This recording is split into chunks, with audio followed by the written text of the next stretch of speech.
Is everyone okay? I think we can start our symposium 3. The title of this symposium is Psychotherapy. Let me welcome Irish Genji Chai, a child psychiatry from Taiwan. I'm the moderator of this symposium. Yeah, it's looking some questions too. Okay, let me welcome the four Australia. brilliant speaker of this symposium. Yes. Is Sure. everyone here? No, I mean, where I wish one three. Yeah, three. She will present in. Oh yeah, this is what I can do, right?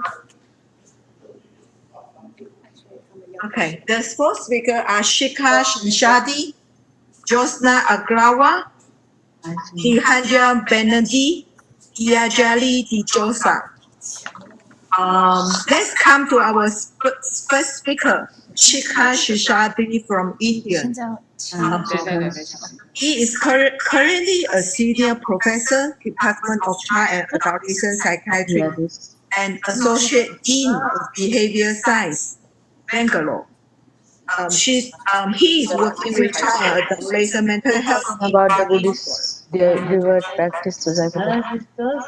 Last time you said this observer. Developmental disability. He is actively involved in many areas such as gender and sexuality. 可是要把它主要切成是就是这样。看一下我们现在谁讲。Don't raise your hand. You see, raise your hand. Don't raise your hand. Okay, now close.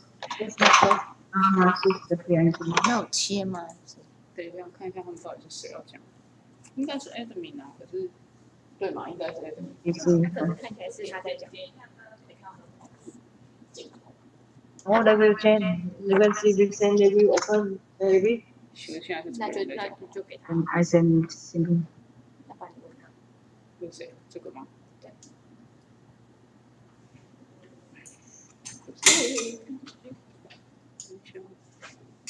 可他没声音呢。谁？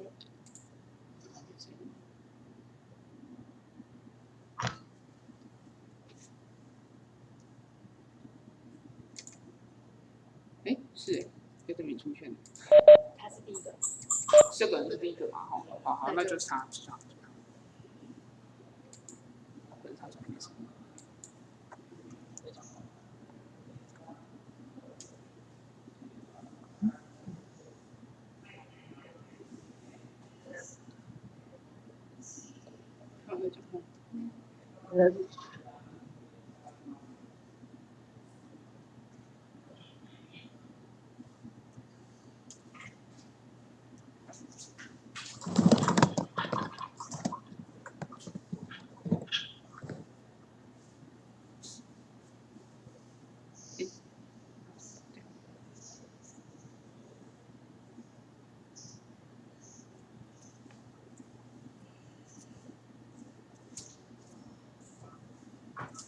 And then you have more second.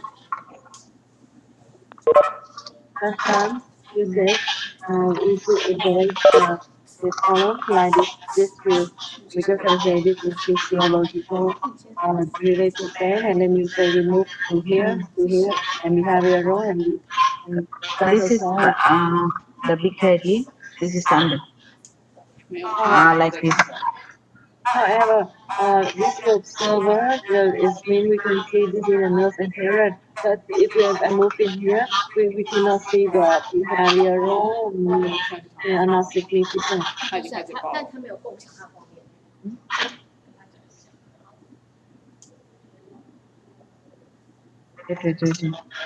然后断续续。销售。There is the question mark.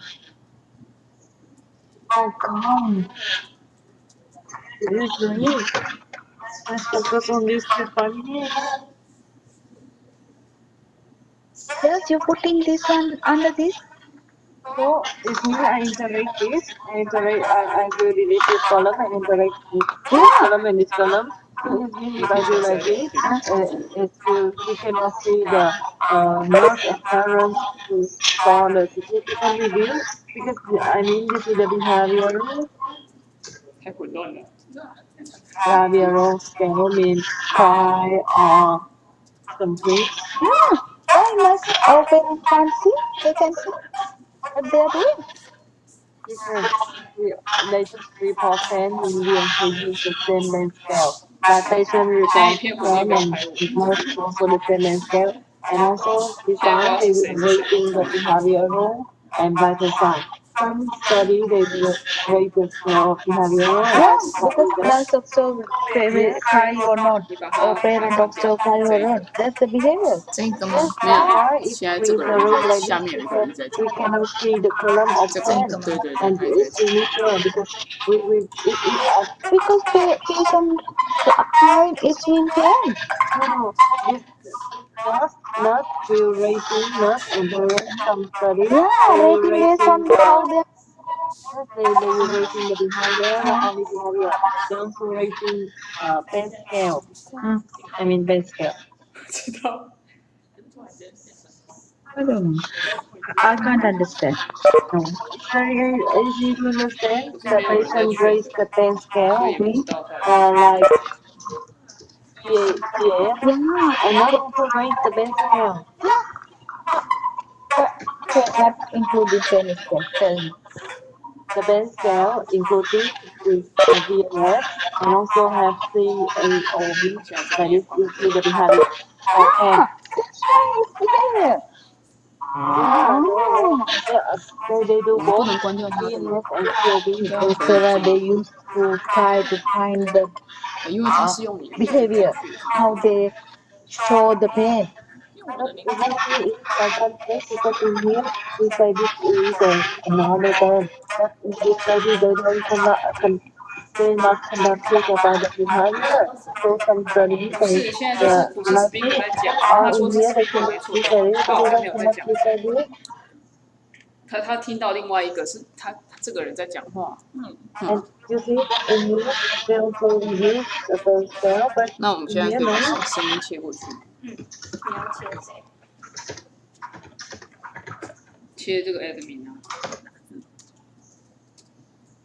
那就把别人都关掉啊。对啊对啊对啊，可是问题是刚刚那个人关不掉啊。 Am I audible, ladies and gentlemen? May we start?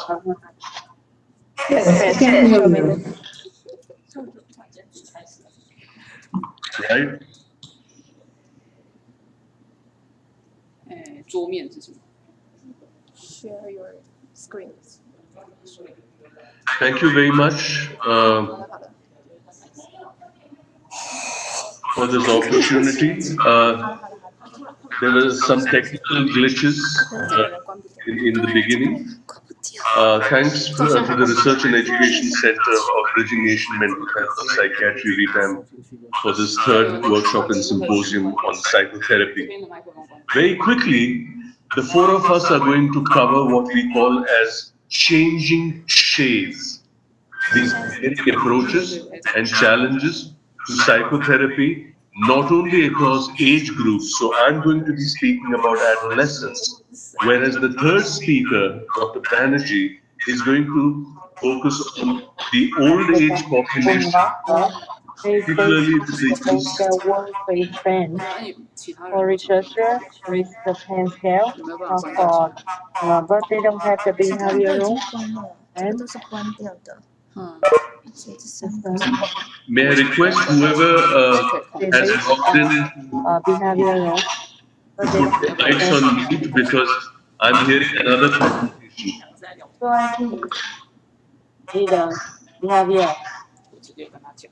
Please understand how they measure behavior first. It's so important.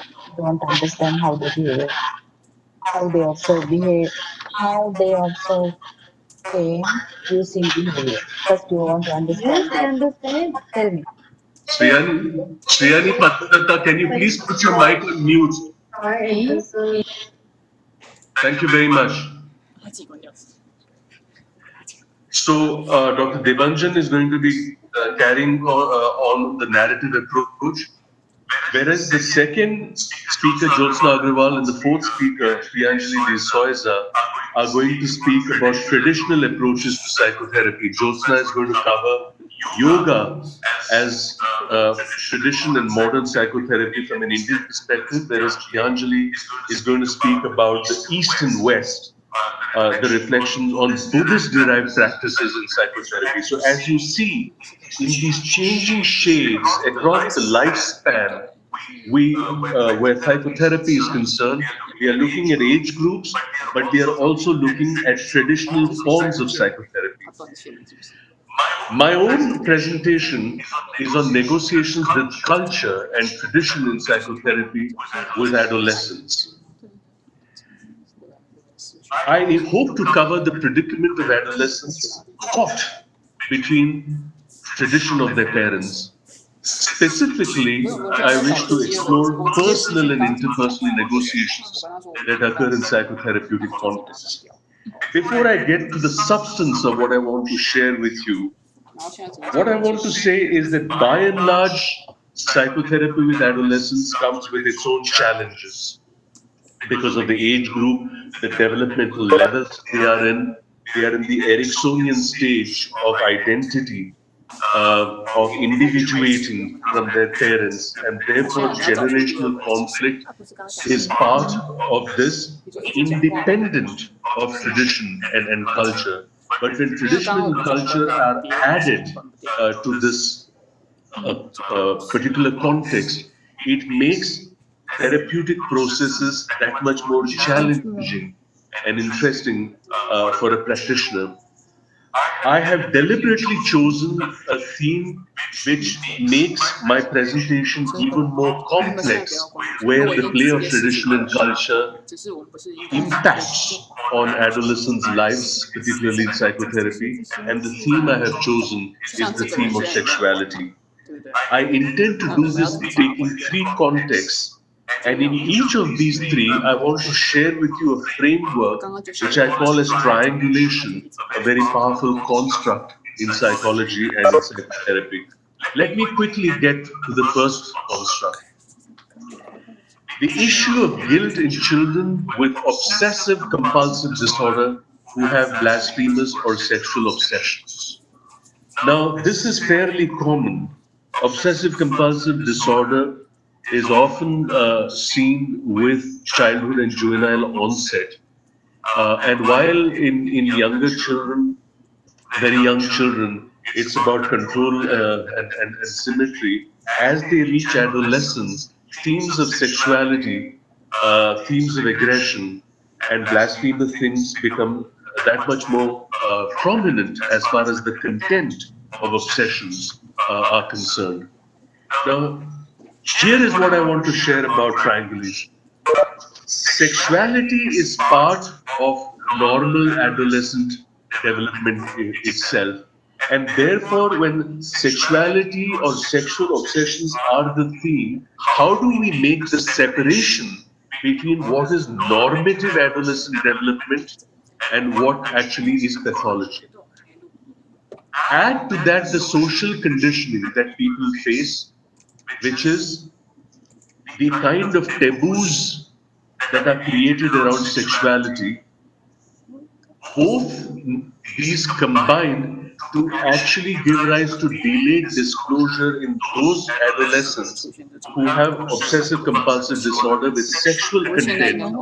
And what happens in delayed disclosure is there is an assumption on the part of the adolescent that these kind of obsessions and thoughts are part of their own defect, something wrong in their personality, or that they are bad people, which is why they are having these kind of thoughts.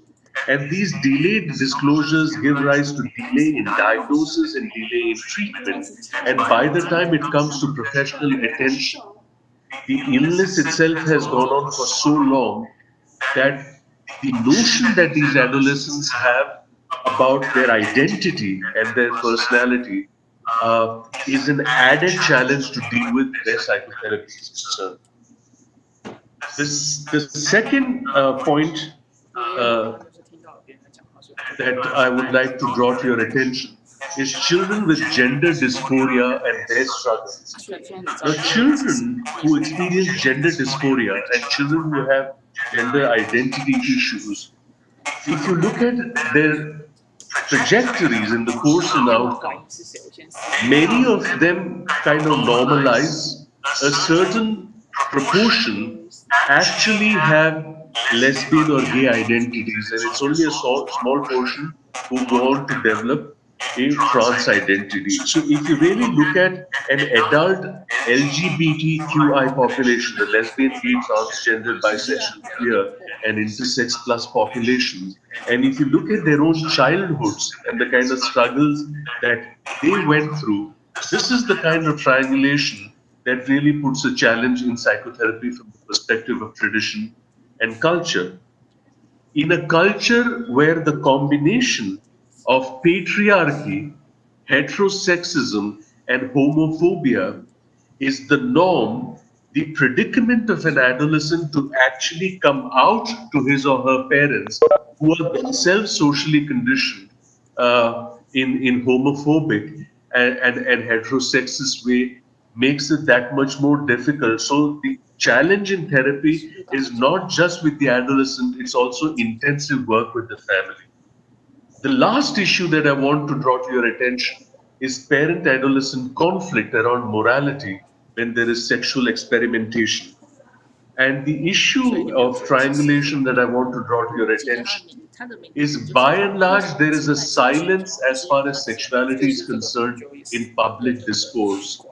And if you look at the culture of parent-child or adult-child relationships, the truth is that this culture is characterized by a culture of instruction, expectation, control, and obedience, not a culture of conversations.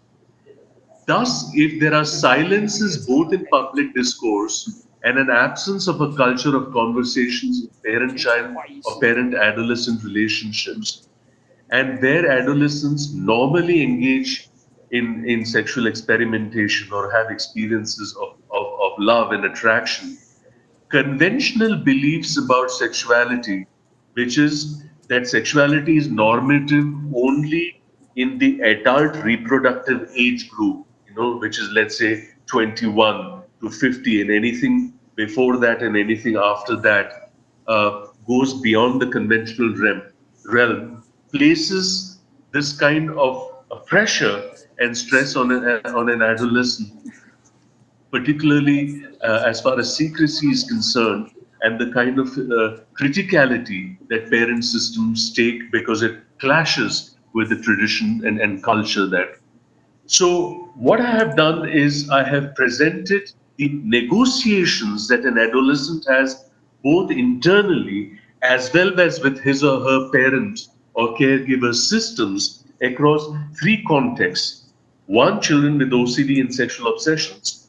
Two, those who have gender dysphoria. And three, adolescents who have sexuality. And I have done it through the concept of triangulation, because this triangulation really forms the context of how psychotherapeutic challenges are negotiated. Thank you very much for this opportunity.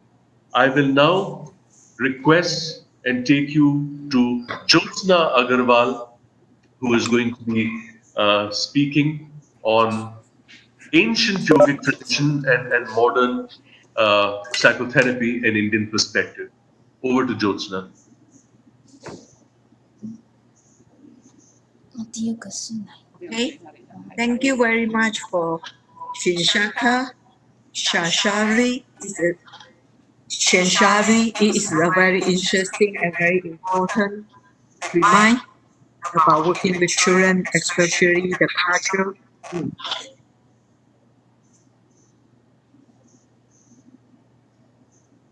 有，他上线了，上线了。第二个是这个学艺什么的。对，没错，没问题。第二个是。 I think Dr. Jyotsna has joined. Yeah.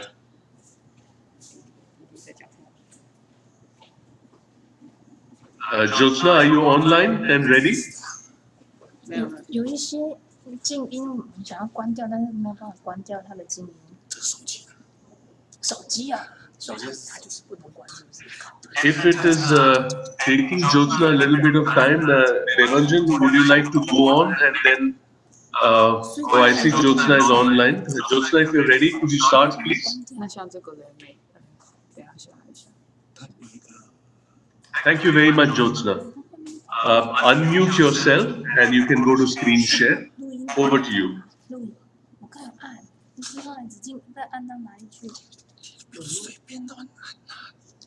然后切到这个，你把它跳离全荧幕，直接录一下。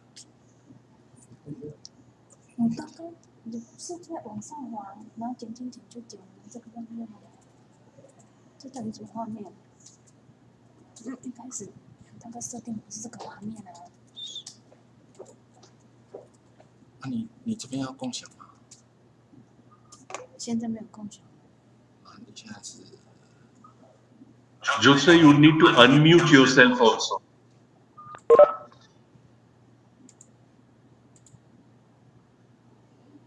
怎么跳回刚刚那个画面？没有，这个是要共享什么东西才有的。哦，才有那个画面才能录啊。啊，不然如果共享出去了，用共享出去然后录。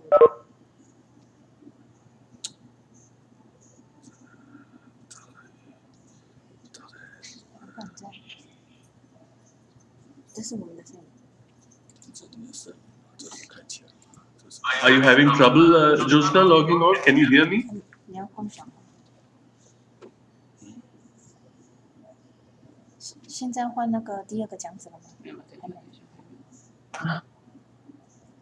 In the meantime, those who have joined in, please text your questions as the moderators have put in the chat. We'll be happy to take a set of questions when we finish our presentations. I see that Jyotsna is having some technical trouble joining in. 没有，他应该有对，我切换的时候再讲。讲。 Devanjan, would you like to go on and then Jyotsna can come in later because we may be more efficient? 讲话是他自己讲。 Okay, Jyotsna, you've unmuted yourself. Can you go to screen share? 等一下。Hello everyone. If there's no further questions, we will move to the second presenter. Because Dr. Chen's internet is offline, so I will do the temporary moderator. I'm Dr. Xie from NCKU Hospital. I think Dr. Jyotsna is. Okay. Thanks for the interesting presentation from Dr. Admin, and we will move to the Joyce Nanar Aguapo from India. 好，请。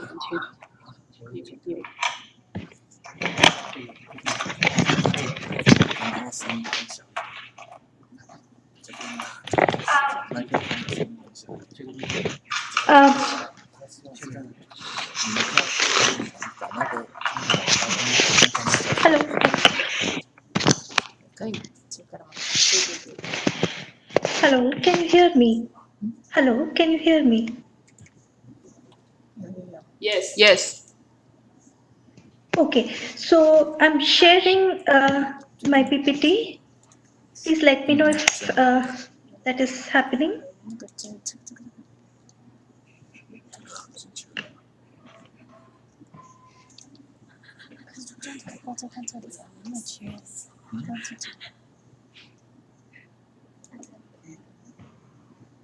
这现在是哪一个？ Can you see my 这 PPT? 个是刚才的吗？对，刚才主讲者。Now we can see the PowerPoint. Oh yes. Now it's okay. 那这样的不用。 Okay. Go ahead, Jyotsna. Okay, so I'll be starting. I will be presenting on ancient yogic tradition and modern psychotherapy from an Indian perspective. So a little bit of background, given that mental health disorder although affect a large number of people, but there is a limited access to these services, mental health services. In India, only 1 in 5 have access to mental health services. One of the reason is that there is a paucity of trained mental health professionals. And psychotherapy being a very time and labor intensive modality, there is a limited impact on it. Even though the entire spectrum and variety of psychotherapy are being practiced in India, however, we are not able to really reach a lot of people. The other limitation of usual psychotherapy is also related to that it is not fully effective. For example, less than half of people who start CBT recover from it, recover through it, and some component of CBT may not fit with some people due to personality, goals, values, resources, etc. And further, the approaches for treatment of acute phase may not work to prevent the relapse or lead to full recovery.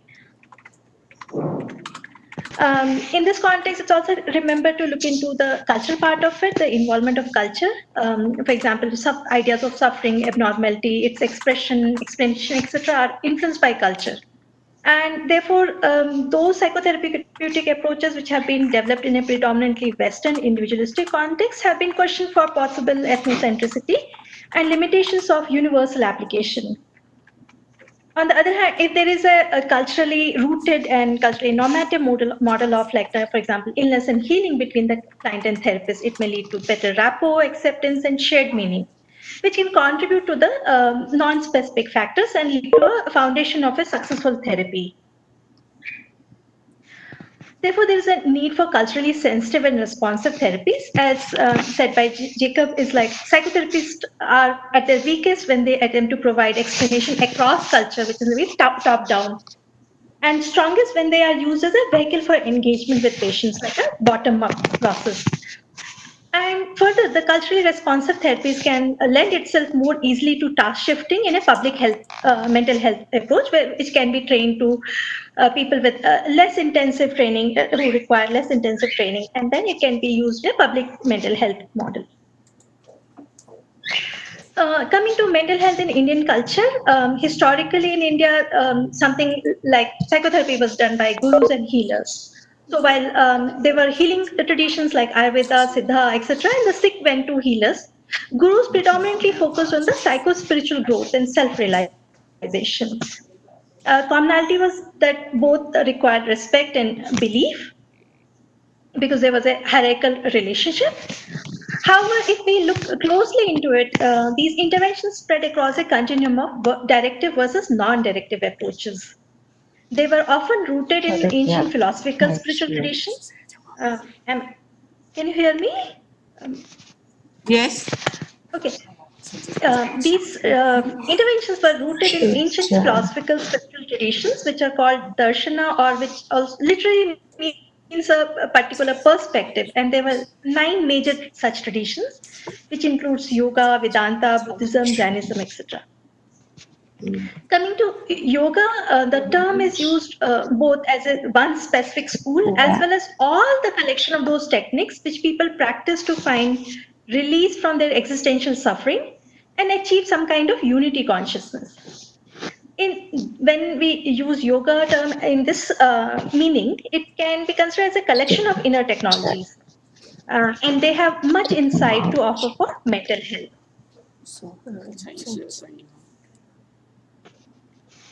Although a lot of studies have been done in usage of yoga for mental health issues and have been found to be beneficial.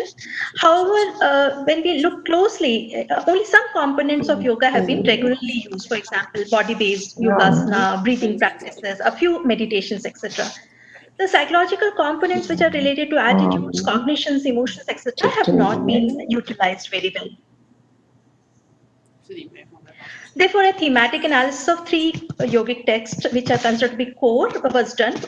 These were Bhagavad Gita, Patanjali Yoga Sutra, and Yoga Vasishtha, doing multiple readings, individual themes, etc. And we found a few consistent themes across these texts, like related to self, related to relational qualities, related to goal pursuit, happiness, etc. And here I would go a little more detail into the self and other themes, and also connect with empirical research and discuss its implications. So in the yogic idea, there is a self is considered to be both outer and deeper. So there is a part which is outer, which ahamkara, and there is a deeper, which is like considered to be atman, antaratman, etc. Different terms have been used. So this outer self is very body bound, limited, and it can actually act like considered to be enemy or a friend. Has four interactive subcomponents to it. I'll go a little more in detail. So, for example, there is an individuality component, there is a sense of agency component, there is a sense of separation from other component, and there is an identification component. So, let us look at an example of a person who is working in a corporate and getting a good paycheck. So, there is a self-image of being very smart, very efficient, which is related to individuality component. The person also has a lot of sense of control over the work environment or life, which is related to agency component, feels very different from other people who are maybe in different profession or different status, and there is a sense of separation.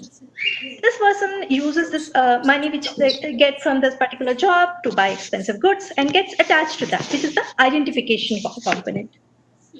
All these components may interact and enhance her sense of outer self till there is a crisis, a person loses the job, or for example, there is a crash in the financial market, and all these senses are affected. So then we come to the deeper self. This is the deeper self, which is considered to be the unaffected witness within, and which is the center of the real individuality in the yogic tradition, which is in oneness and connection with everyone else. And for psychological growth, one needs to start getting closer to this deeper self. Another aspect of the self is it is because it is all connected. It is connected with other people also. There is a sense of interconnection because everyone has divinity in them. And from this perspective, the idea is that people should be following some social ethical codes, for example, non-violence, cultivate attitudes of interpersonal harmony, for example, friendliness, appreciation, compassion, equanimity, which is considered to be maitri, mudita, etc., and work towards social welfare, or something which brings their inner quality out, which is called swadharma. In yoga perspective, the cause of suffering is ignorance of the deeper self and getting lost and trapped in the outer world and engaged too much and invested too much into the outer self. And overcoming suffering is done by a recognition of the deeper self, by achieving some sense of separation, stepping back, de-identification from one's own outer thoughts and feelings and all, but through self-observation and analysis. And there are other practices which have been given. It's an experiential journey of growth, and in fact, the time frame is framework is very wide and across birth, and no effort is considered to be lost. So we did some empirical research, both qualitative as well as quantitative. So we'll look into a little bit of the findings here. In the modern times, we found that yes, similar kind of concepts, subcomponents we found in people's self-construal even in the modern times. Although individuality was the most frequent thematic category, it was followed by identification, attachment, and less with the material objects. On the other hand, higher with the people, other people. So that's why we consider it like more like a belongingness. And separation and agency, the sense of agency was also there, present. One additional theme which also emerged was like the spiritual transpersonal, although in a small group, which has been considered to be ripe ego in the tradition, which is a helpful process as a person goes closer to the true self or deeper self. Another qualitative study we did and found that such outer ego-based self was associated with people enhancing themselves, diminishing other people, having a very rigid boundaries between self and others. We also did some quantitative study, and through multiple studies, we found that outer self has been found to have mixed results, like both depending on what component we are looking at, it was associated with both positive and negative well-being. So, for example, sense of separation, which is higher in emerging adults and also people who are single, was consistently associated with lower well-being. Similarly, higher identification and attachment with groups like identification or like objects was associated with lower well-being. On the other hand, agency was mildly positively associated with well-being, so having some sense of control and all, while it was not very highly associated, but yes, mildly positively associated. And it was also seen that the sense of agency was higher in men as well as in middle age.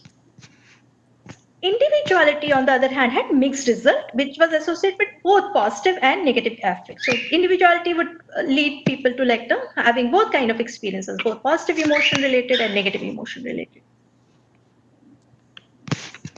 When we looked into the ideal state, what people consider as ideal state, they felt that decreasing the sense of separation, decreasing self-importance, enhancing other people, as well as developing positive strength and virtues were the ideal state to move towards. And how to develop this kind of selflessness or like ideal state? So people discussed how like one needs to decrease the preoccupation with oneself, enhance other people, not diminishing them, decreasing the sense of separation, looking beyond, having some kind of spirituality or having a larger perspective or larger framework, as well as developing positive qualities on the while like in the process was also mentioned. And the ones which have been bold, they were the more frequently mentioned. When it comes to a conflict between one's own and others' needs, people discuss like how to manage those kind of situations. So one was about being non-reactive, having a depth and wideness of understanding, so wide perspective. And then people also spoke about how one should decide for oneself or resolve jointly or decide in favor of others, and meanwhile keeping a positive attitude that it will resolve. So the one, and once again, which are bold, they were the most frequent themes.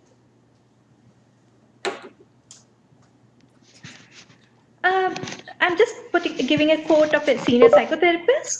The source of our psychological maladies is considered to be the inability to live deeper. Ego, which seems so very real, with this sense of surface me, also comes the sense of not me. What is not me? So no real unity or harmony with the world around is possible with the ego, with the outer self. Only some kind of adjustment is possible.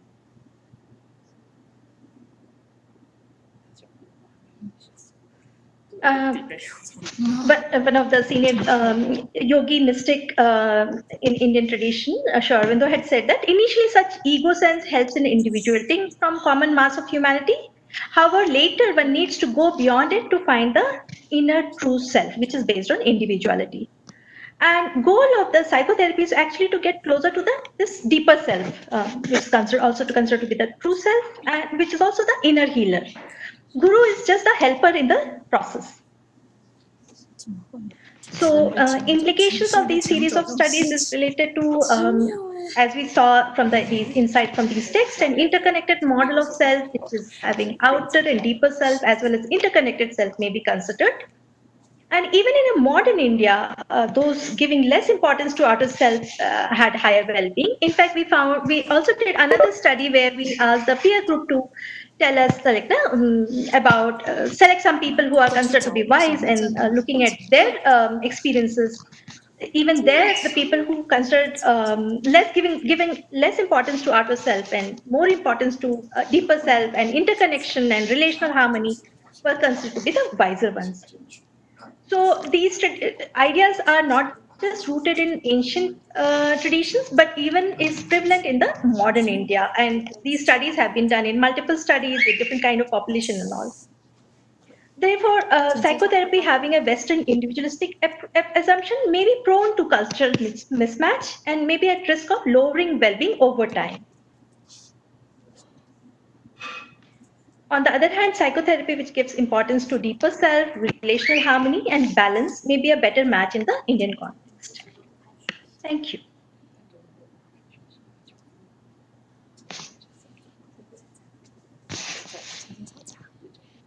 I've finished my presentation. If there are any questions, I would be happy to take. Thank you. You can stop your screen share. Okay.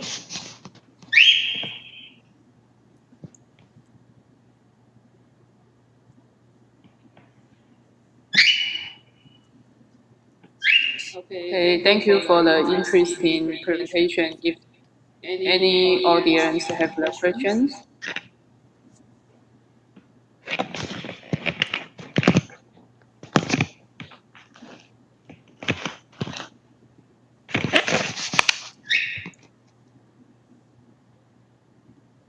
You can use the microphone or text in the chat room.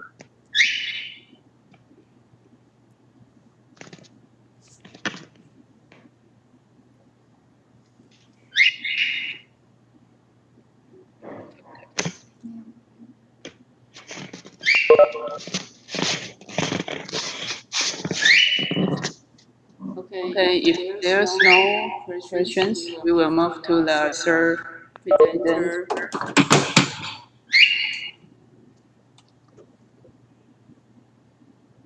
The Dr. Debjane Banerjee. 在我们现在没办法做这件事情。Yeah. Am I audible? Yes, we can hear you. Yeah, I'll just try to share my screen. Okay. You can share your screen. Is it visible? Yes, we can see. Right. Okay. So, a warm welcome to everyone. Hope you all are doing safe and fine in these unprecedented times. And thank you, Dr. Shishadri, for the introduction, and thanks to the Revamp team for giving us this opportunity to look at psychotherapy in various contexts. So what I'll be going to do probably in the next 15-20 minutes is give you an overview of the other spectrum of age when we deal with older adults. What can the challenges be, and also in order to subserve the challenges, talk about the narrative approach of psychotherapy. To start with this very famous quote of Russell, age is like a ladder that takes you high but to a risky unknown. It gives you experience, it gives you wisdom, it gives you resilience, but at the same time, there is a lot of uncertainty. And this becomes all the more relevant now in the present times when we do see a lot of morbidities as well as near fatalities in older adults. So as we proceed, this will roughly be the premise of the presentation. What do we really call as geriatric or old age? Now, Newman has termed it as 65 years. There are different studies which have even taken it from 50, 55 years based on different trials. For all practical purposes, 55 to 60 or 60 to 65 doesn't matter, because there have been an age-old debate as to where normally the age transition happens. For one standard cutoff, let's stick to the United Nations and the World Health Organization definition, which is 60 years and above to consider the geriatric population. And there have been a lot of debate and discussion on this particular issue, that are psychotherapeutic interventions, non-pharmacological interventions, as effective in older adults as the young, which we'll also glance at briefly. What are the unique issues that we face? So I am a geriatric psychiatrist. I see old age people. We do involve them in psychotherapy. So what are the challenges that we face compared to the younger age group? Why is psychotherapy needed? Now, it's pretty much as same as the younger age group. The ones which are marked with hash are the ones which are commonly used. Insomnia and sleep disorders are something very common for which we use therapy in elderly. Grief, they tend to lose their partners very often in the old age. Cognitive disorders, where psychotherapeutic interventions have been head to head with pharmacological interventions. Depressive disorders, loneliness and isolation, which is again very relevant in the present context, coping with aging, and elder abuse. Now, with age comes a vicious cycle of many factors which need to be dealt with sometime or the other when we are dealing with therapy or when we are dealing with older adults per se. The sum total biological vulnerability, that's termed as frailty, which is a biopsychosocial formulation of how age brings in changes right from the biochemistry of your blood to your environment. Loneliness, abuse, neglect, especially people who are institutionalized, chronic illness and pain, which form very, very important component because chronic long-term illness has been linked to depression in older adults, impaired cognition, retirement, which is a major, major issue. It's considered to be a life event in the life of individuals. They are much 会怎样？我不知道。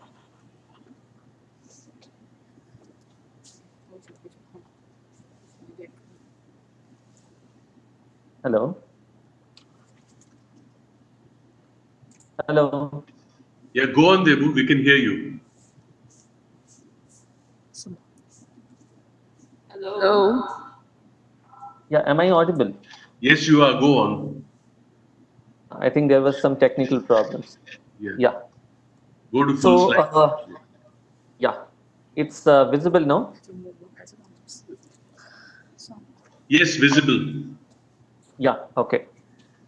So, coming to the eternal debate of whether psychotherapeutic interventions act equally for older adults or not. To be very frank, most research has been in the depression or the anxiety disorders and also sleep disorders. An old study, the first time the head-to-head comparison was made of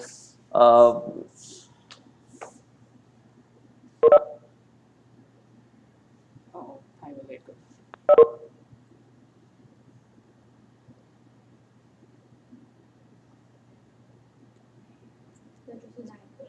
hello. Yeah, go on, Debu. We can hear you. Yeah, I think the net connectivity is fluctuating here. Sorry. So, yeah, a meta-analysis of 17 studies for depression in older adults have seen a comparable effect size with another meta-analysis of pharmacological treatments, which was done by the same group in the same year. Also, in younger adults and adolescents, the effect size of CBT has been comparable. Most importantly, in a recent study by Pinkwa, comparative efficacy of severe depression, anxiety, and suicidality has been found. Now, one of the major critiques that remain when we deal with studies related to psychotherapy are blinding, of course, comparing, most of the studies apart from CBT and interpersonal techniques have not really been studied. And as we'll discuss later on, one of the major challenges of narrative approach is that it's qualitative. So it might be difficult to really, have the so-called quantitative statistics to study this with, in comparison with pharmacological therapies. What are the factors that favor psychotherapy in elderly? So as I was mentioning, because many times due to vascular involvement, the frontal subcortical circuits get involved. So there might be cognitive issues, which might more be with the executive functioning. And for that, it has been seen that pharmacotherapy often doesn't act well for vascular depression and DED. There might be multiple drug interactions. There might be issues with supervision for people who stay alone. There is polypharmacy, there can be frailty, and most often what happens is the choice of the families. Many times they come to us telling that, we want to try medicines later if the condition is mild. The different approaches that have been tried, mostly CBTs, IPT, and problem-solving therapy. Sometimes in cognitive disorders, we have used reminiscence, which is again trying and linking the person with the events, the memories, and certain islands of memories of the past with which the person relates himself. Validation therapy, which has quite much good evidence in cognitive disorders, especially moderate to severe dementia with behavioral and psychological symptoms. And of course, a family therapy, which is an integral part of work with elderly couple and also related to grief. Just a few snippets from the research. I won't go into detail for this. So most research has been problem-solving, cognitive and interpersonal approaches. Interpersonal, especially considering the age transition and the role transition in the elderly. Most studies have been with late life depression, that is depression after 60 years, and anxiety. Family therapy and interpersonal therapy have often been used in equation. And Alexopoulos, one of the persons who have extensively studied late life depression and given the concept of vascular depression, in his seminal paper both in 2013 and 18 has mentioned that it's personalized interventions, the typical thing that no one size fits all, tailored for elderly with depression and comorbid mental illness, that is respiratory problems or COPD, helps retain them in treatment, which is something very, very important.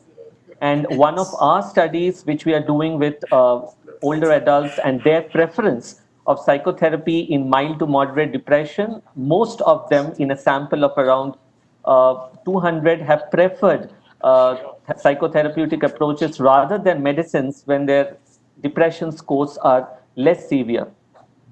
I just wanted to briefly mention this. This actually needs a separate discussion on its own, so I won't spend so much time. Engage was one of the proposed psychotherapies by Alexopoulos and Arian in 2014. It's a somewhat psychobiological link between psychotherapy and the biological constructs of late life depression.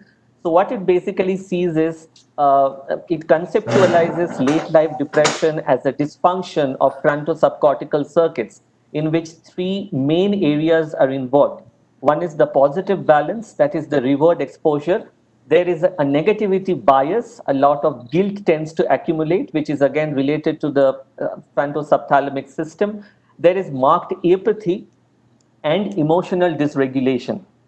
So Engage has been tried as a pilot with the community workers in which specific problem-solving approaches, brief sessions have been targeted with each of these three domains in the older adults and have found good results. The only issue being that it's more of a theoretical construct as of now, and the transition or the implications in practical field are yet to be really seen and proven.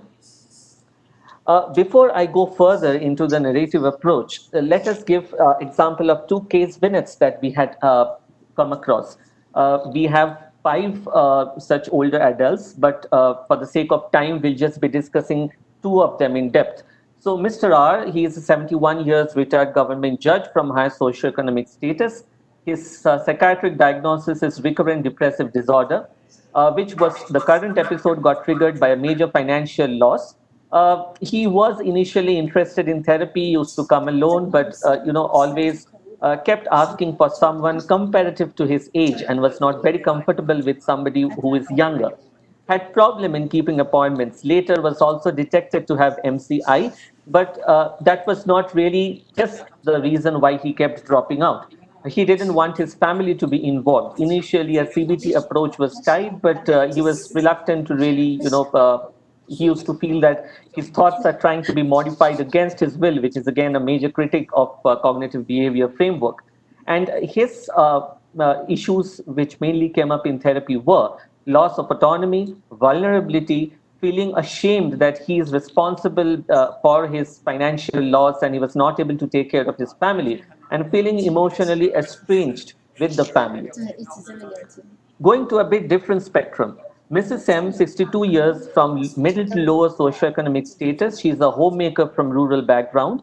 She was diagnosed to have complicated grief after a couple of incidents. Was recently widowed. Her husband expired due to a massive cardiac arrest.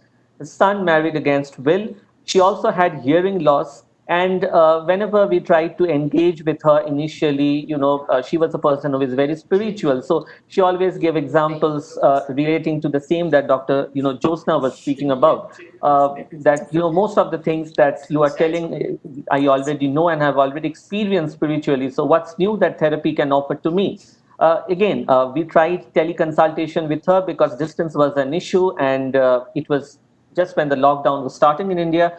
So often she missed appointments due to the distance and had difficulty even with maintaining and relating to the therapist.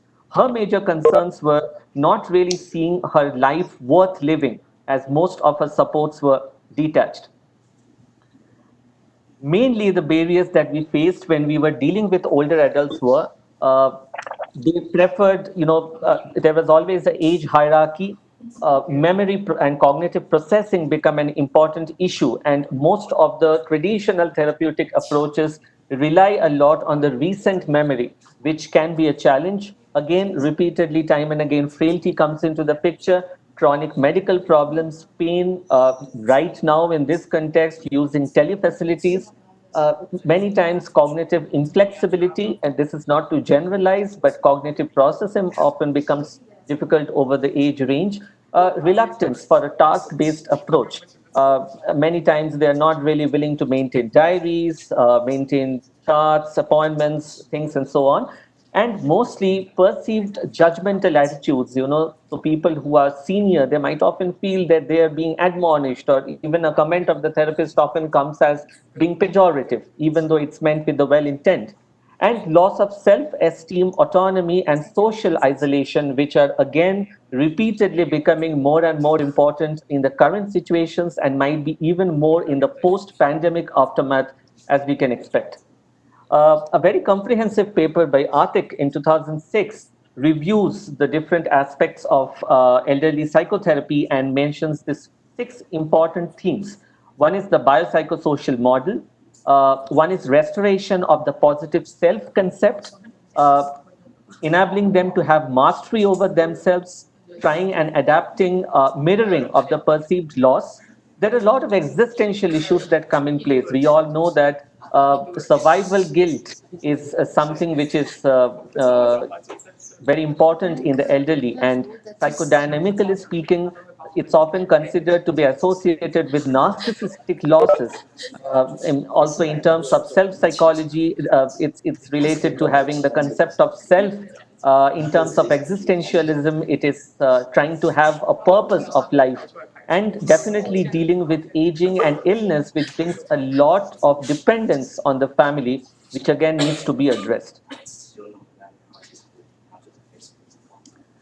This is a work that we have been doing, and it's still a work in progress, where it's a focus group discussion of 50 mental health professionals who deliver psychotherapy for mild to moderate depression. And what came across in the thematic analysis was something similar in the Indian context.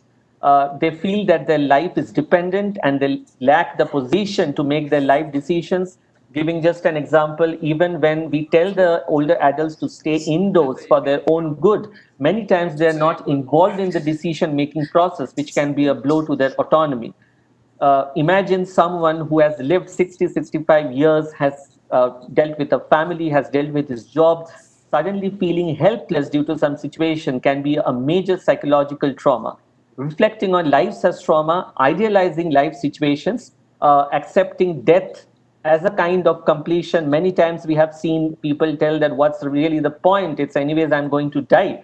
And that indicates loss of sense of purpose and victimization of self with a perceived trauma. So when we got these findings, and we actually saw that the older adults were very keen on sharing their experience of what they have really gone through, then we thought of the next approach.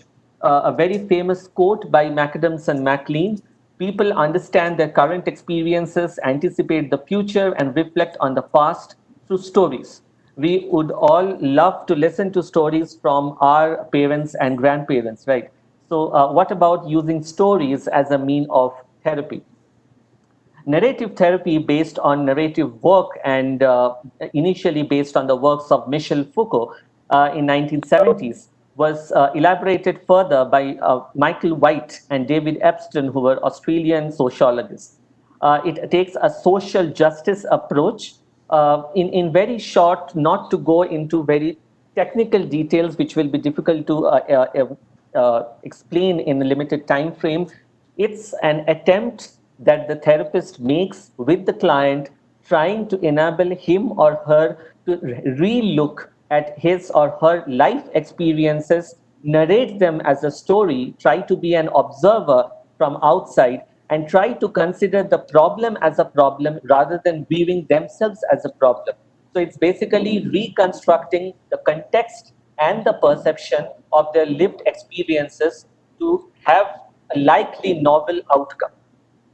The goal, as I mentioned, is to reconstruct the meaning of the stories of the life and the self. And what is the client's role? Like any other therapy, they need to actively engage with the process. However, often they are told to be observing their life from outside, from a vantage point which helps them to try and see it as a kind of movie or as a kind of narrative, rather than trying to be inside the life and weaving it. So, what are the aspects or snippets of narrative therapy when we use? It is in general for everyone, but specifically when modified to older adults, trying to reauthoring their identity, trying not to view themselves as guilty person or a wrongdoer. Externalization, which is something which is very important for narrative therapy, which again tries and means that the therapist will not be directive, but will help the client try and identify the strengths in his life so that the dreams, goals, the purposes of life become important. Statement of position. At every point in the life history, the client can be placed and he or she can see that how the life situations have been responsible for what the life has come to today, rather than feeling themselves to be responsible. Modifying life discourse, not being judgmental about themselves, being purposive on engagement. Think about what relationship they had with their relationship figures. And something which is very, very important is what we call as remembering. So though it is a kind of that term, but it often mentions as you try and think about the past of your experiences, not just in a passive way, but you engage with it and try to see your life from different angles to make a narrative and a story out of it in which you are only a character rather than being responsible for how your life has turned out to be. This has been taken from Bidoy, an article of narrative therapy, how it works, how it changes. So, viewing life from being meaningless to a meaningful, viewing oneself as unnoticed to being recognized, and finally, it helps the victim to re-narrate himself or herself as a survivor.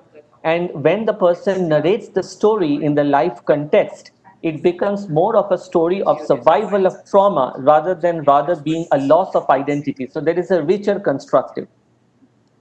The processes, as I was discussing, one is externalization of the traumatic memories, lifeline charting. You sit with the client and you help the person give a life narrative right from childhood to different life stages till the present context, and viewing the gist of, viewing it as whole rather than just thinking whether this particular incident has made me feel guilty or this particular thing I am responsible for, rather than seeing how the person has done things well enough in life, and certain other situations have in sum total made the thing responsible as it is now. And also using narrative exposure sometimes, especially in post-traumatic stress and in cases of domestic violence where it has been tried, in which the emotional response to the traumatic memory is re-narrated for habituation. The change that are expected in theoretical framework is feeling meaningless to being meaningful, feeling idealizing oneself to deconstructing oneself and seeing the different viewpoints, being taken for granted to being appreciated, and finally being unnoticed to be recognized. What are the advantages of this procedure in the elderly? Specific advantages. Usually, the cognitive processing that we were talking about, which makes different types of psychotherapy difficult, often doesn't affect older memories. As we all know, the cognitive disorders predominantly involve immediate and recent memory. So there are certain islands of memories in the past which help in reconstructing the sense of self. They are experienced and they are resilient. So exploring the life events helps them make sense of the past better. They retain the past life experiences We can make it multicultural. We can incorporate spirituality and the sense of self, as was mentioned by Dr. Josna. It becomes an autobiographical narrative rather than somebody else directing your life story. And it helps them get a sense of purpose and meaning, which is very important for autonomy and sense of purpose in older adults. Coming back to our clients, so if you remember the 71-year-old gentleman, we helped him deconstruct his idealized self through the narrative work. He always used to think himself of an ideal manager of home, an ideal husband, and then responsible for the financial loss. When he re-authored his story, it helped him understand the right steps which he took during his wife's illness, how he invested after due discussion and consideration, and it was not a reckless situation. And finally, the financial loss could be separated as an part of his life rather than he himself being responsible for whole of it.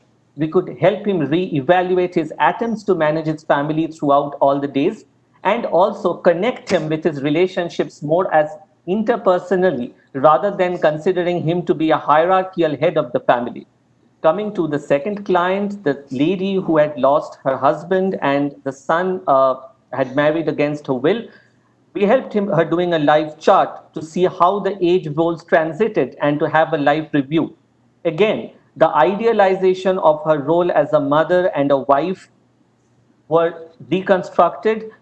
She was able to understand, get a sense of meaning, and try and see as to how she was there beside the husband all throughout, and how, even though the son had married against her will, the relationship with her still stayed preserved, and the role that she had played in maintaining the family.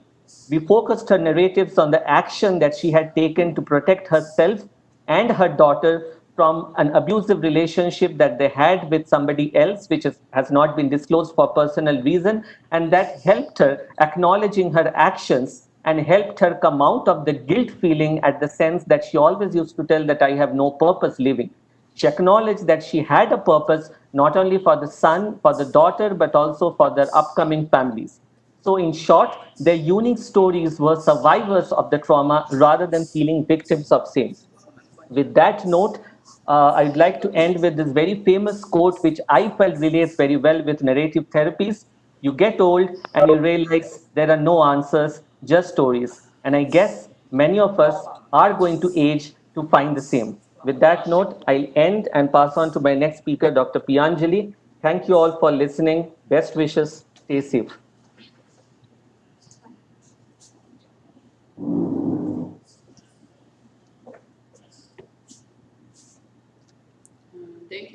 Thank you for Dr. Banerjee's very wonderful presentation. I think the narrative psychotherapy is very difficult but important for the older populations. If any audience have the if anyone has the question, Dr. Banerjee. You can use microphone or text questions.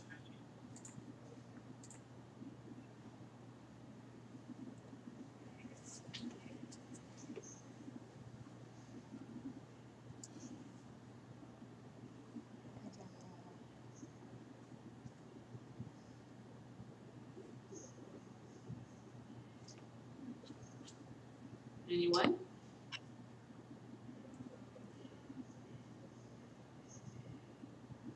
Okay, if there's no question, we will move to the fourth presenter, Dr. Pianjali de Dosa.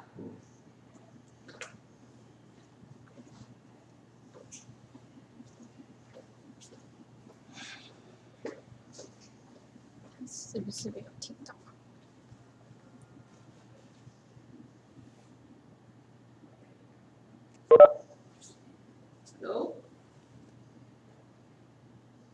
I think we can carry on then to Dr. Pianjali. It appears that there are no questions. If that is okay with the moderators. Hello? Should I start, Professor Seshadri? Thank you. Yes, I think so. Go ahead. Thank you.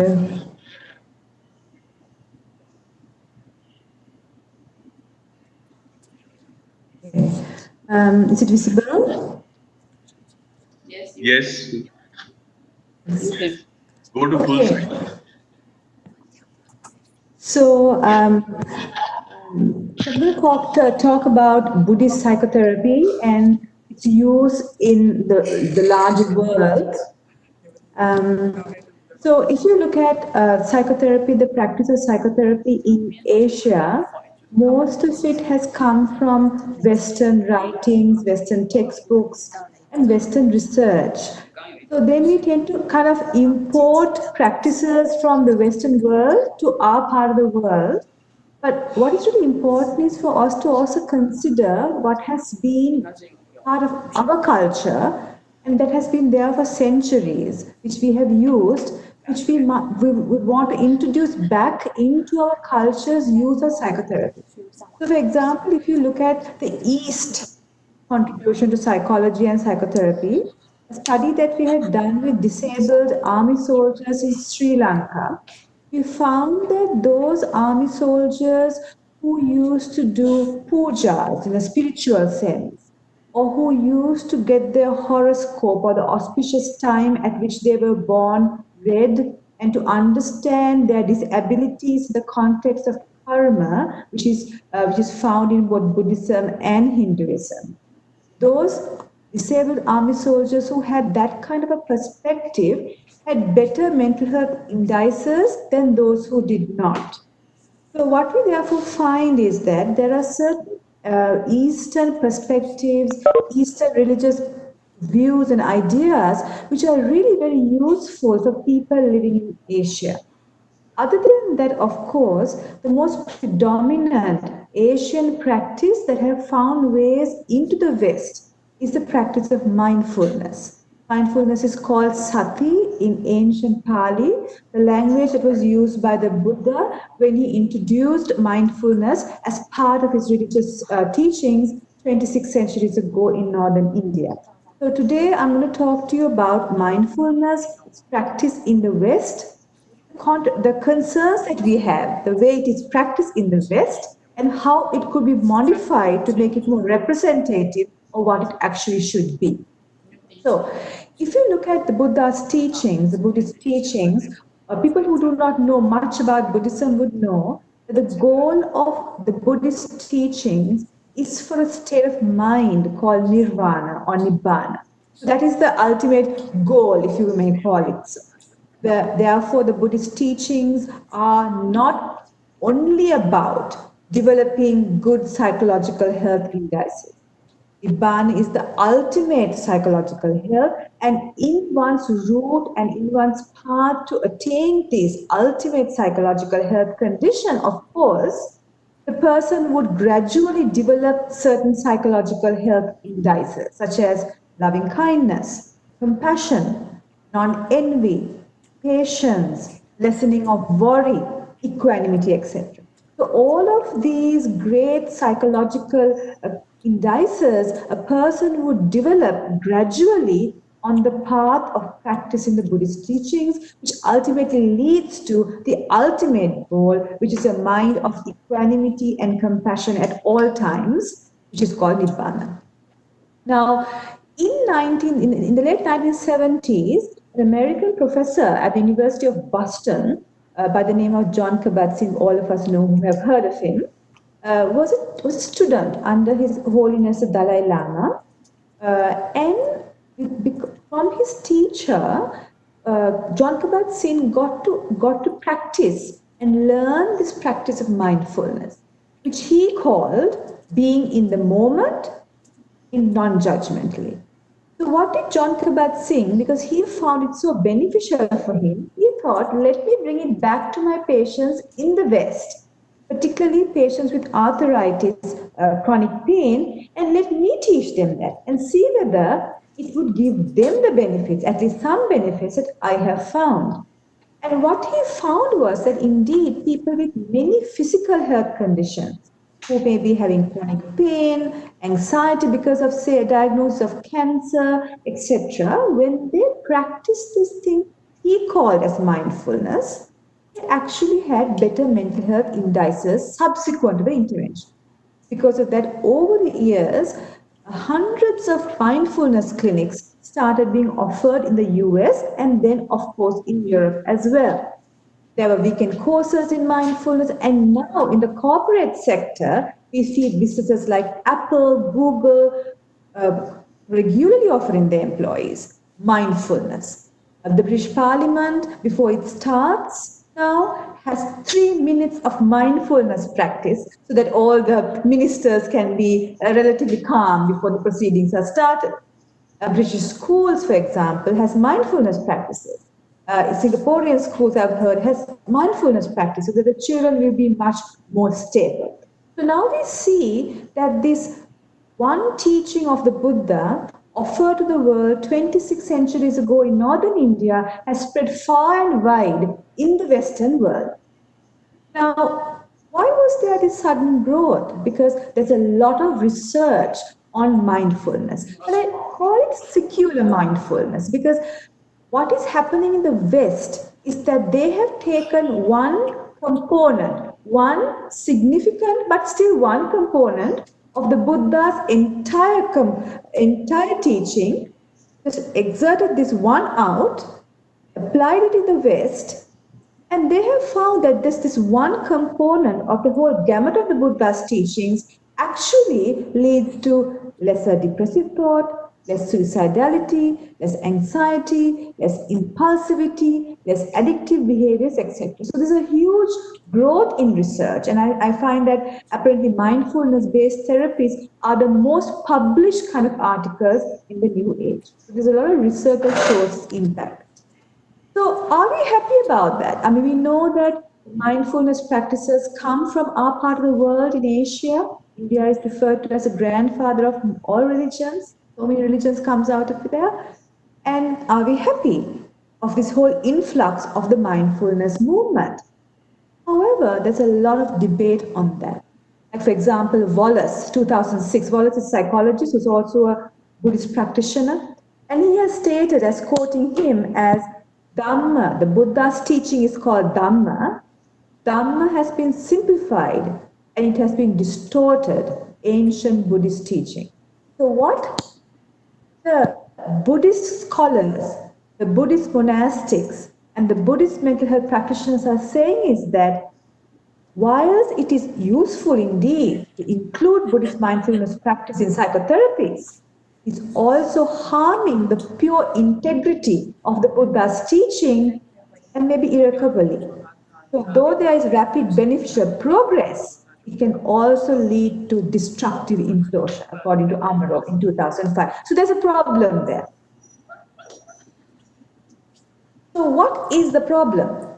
The problem is there are several of the problems in this practice of mindfulness-based interventions. The first is the whole definition of the term mindfulness as practiced in the West, in a secular sense. Because all of you who are aware of MBCT, mindfulness-based cognitive therapy, etc., they refer to mindfulness as non-judgmental awareness. Now the problem is the Buddha has not considered mindfulness in the same definition. Because when you refer mindfulness in the Buddhist teachings, it is not only non-judgmental awareness, there's more to it. Because if you only refer to mindfulness as non-judgmental awareness, what has happens is some patients who take this practice, they think that they might actually be with their depressive thoughts and start increasing it because they feel that I can look at my depressive thoughts and stay with it rather than doing something actively to overcome it. So therefore, this Western notion of mindfulness actually is too simplistic. It is not what the Buddha is talking about. Secondly, this Western notion of mindfulness can also lead to what we call a psychological distancing, where a person might say, let me be in an abusive relationship and tolerate it, because I'm mindful of my mental state and I'm mindful of my abusive relationship. However, on the other hand, the Buddha says you be mindful of your mental states and the external phenomena that you're going through. However, you must also apply ethical conduct to yourself for your welfare and others. So there's a more active involvement too, which is not captured when mindfulness is applied in Western psychotherapy. So other than this restricted meaning of mindfulness, where mindfulness has been taken out of the larger Buddhist teachings, another big problem is that mindfulness genuinely can only grow if it is combined with wholesome conduct or ethical conduct. In Buddhism, we call it precepts, keeping certain ethical conditions while we practice mindfulness. However, if you look at the mindfulness practices as practiced in the West, Jon Kabat-Zinn explicitly states in his 2011 publication that we cannot tell our clients, we cannot tell our patients what they should and should not do ethically. So, for example, in the Buddhist practice, the 5 minimum precepts a person should keep is not taking somebody's life, not stealing from somebody, not lying to somebody, not taking intoxicant, and not deviating sexually in an immoral way. It's only if these 5 basic moral principles are kept, the genuine mindfulness can grow. But what Jon Kabat-Zinn says, in line with psychology practice, of course, is that we cannot tell patients to do these things. The patient should be able to decide for themselves. We can only facilitate. But the problem is that if you, in Western psychology, in Western mindfulness practice, if you don't bring in this ethical component, at least in the form of a discussion of it with our client, genuine mindfulness cannot be practiced by that client, and the impact of mindfulness, the real impact of psychological growth will never come about. That's the issue. A third issue with Western mindfulness practice is one size does not fit all. If you look at the Buddha's teachings, there are 84,000 discourses that he had given over his 45 years of ministry. He has given hundreds of meditation techniques. But if you look at the mindfulness movement in the West, there's only 1 or 2 practices, looking at sensations of the body, etc. But if you look at the Buddha's teachings, the Buddha has spoken about charita, which is personality types. And depending on the personality type of the person, the Buddha would give a meditation subject that suits him. So for example, if I'm a person who loves ice cream and does not like, say, brinjals, it's pointless to giving brinjals to me, I will have no satisfaction. So similarly, a Buddhist scholar or a person who knows greatly about Buddhist meditation teachings will first assess the client's personality, charita, and then give the appropriate meditation technique, which we do not see happening in Western mindfulness therapies. The same technique is given to everybody, which can lead to a lot of psychological repercussions for that client. A fourth issue in the Western practice of mindfulness is that though I have seen in the MBCT protocol, the mindfulness-based cognitive therapy protocol, that all psychologists, psychiatrists, mental health professionals who use mindfulness with their clients should have their own practice, that doesn't actually happen. I've seen so many mental health professionals who don't practice their own, have their own daily mindfulness practice, but they try to teach it to clients. That's really, really dangerous, and it's hugely detrimental. Because unlike cognitive behavior therapy, where the therapist may not use it on him or herself, but still teach the client, mindfulness is quite different. Because mindfulness is very abstract. The therapist should understand mindfulness experientially as part of his life. And without understanding that, he or she will never be able to do justice with the client. So this is a really big issue. People who are not mindfulness practitioners in their own life using it on clients. And finally, credit to the Buddha. I'm sure that Buddha is not waiting for credit if he was around. But however, we do know that many of these Western mindfulness practitioners do not tell the origins of where it came from. Where it came from northern India, came 26 centuries ago, from a person that we refer to as the Buddha. Now, people might say, why do you want to do that? In fact, certain Western psychologists, psychiatrists say, oh, we don't want to say that it's coming from India, that it's come from Asia, because in the Western community may not accept it. And how about plagiarism? As academics, as professionals, whenever we write an article, we have to cite the source from where we take it from. If we don't get a publication in good journals.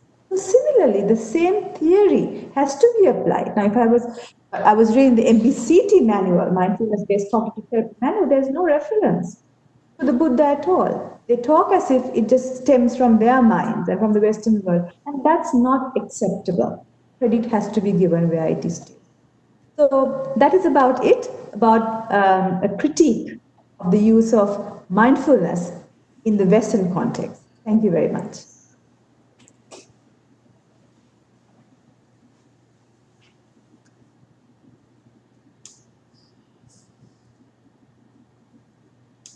Hey, thank you for the very impressive presentation. I think mindfulness is a very hot topic in psychotherapy. If anyone has the questions to P and Jelly.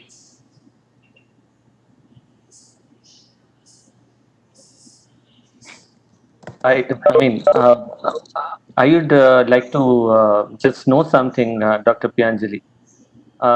Can I go ahead? Yes, please. Yes. Go ahead. Yeah. So, mindfulness is something which is often also integrated with other forms of psychotherapy. And, it's totally religion independent, as we see, because many people prefer it compared to other forms of therapy. Considering, it's teachings of Buddha that it's based on, and roughly the profile of patients that you see. What do you see the acceptability of the this mindfulness-based therapies in your patient population? Thank you. Actually, because we are predominantly a Buddhist country, patients are used to meditation. So I've seen clinically all religions accepted except the newer Christian religions like Jehovah's Witness, Assembly of God. They have explicitly said they don't want to have that as a form of therapy. But all other religions have accepted it as a part of treatment. Because when we talk about meditation, even yoga, it's a form of lifestyle that is considered to be. It has absolutely no connotations with religion, at least from psychotherapeutic perspectives.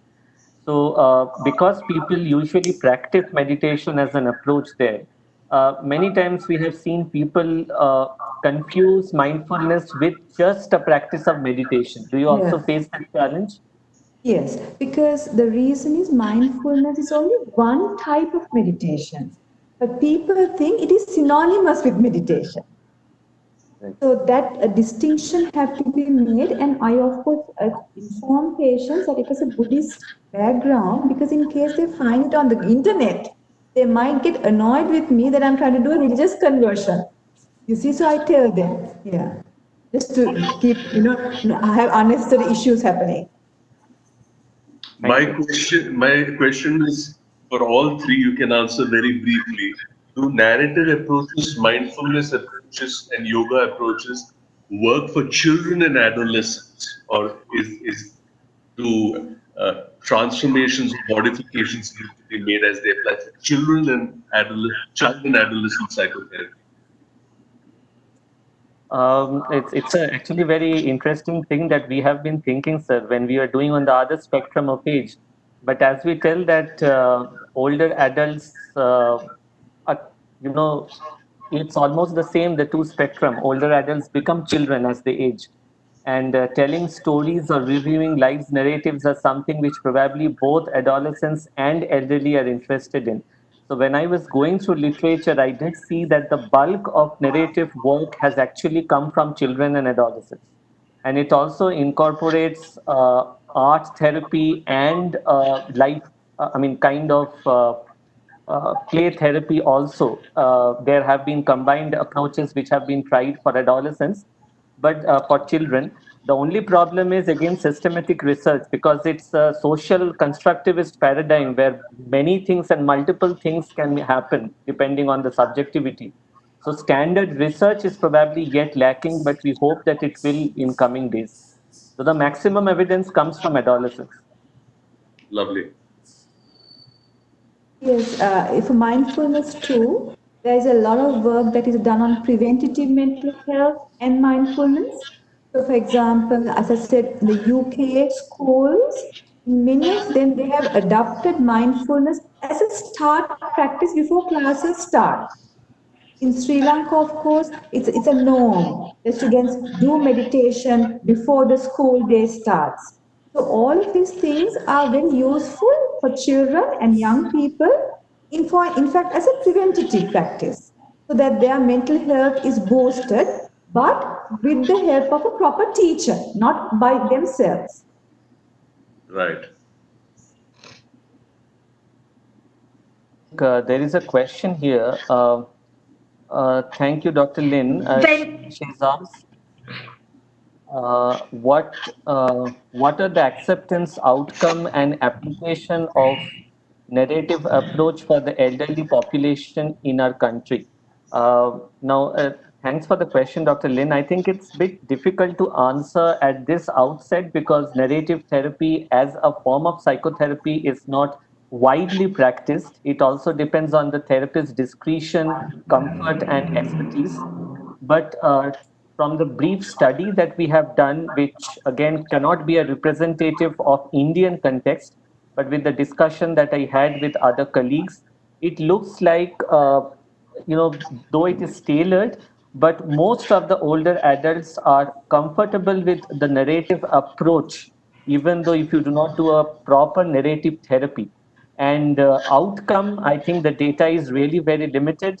We spoke about only 2 cases here. Actually, there are 10 different older adults in the range of 60 to 75 years that we have done narrative work, and at least 6 to 7 have really been accepted, able, compliant with the therapy. Outcome, I will tell again, depends on a lot of other factors, but it is a growing area of research, and maybe it will be best if we continue the work, and probably in the next few revamps I can give you a better answer of this. Thank you very much. With that, I think it's just past noon, and we will hand over to the moderators of this session. Thank you for this opportunity that covered psychotherapy across the lifespan and across different evocative methods of therapeutic practice. Over to the moderators. Okay, thank you for all participants for this session. And we also have the poster session start now to 3 o'clock p.m. And there have another keynote speech. And thank you for all of you. There's have some technical problems, and we will improve in next time we try to place this webinar. Thank you. Thank you very much. Good day. Be safe. Bye-bye. Thank you. Thank you. Thank you. Bye-bye. Bye-bye, everyone.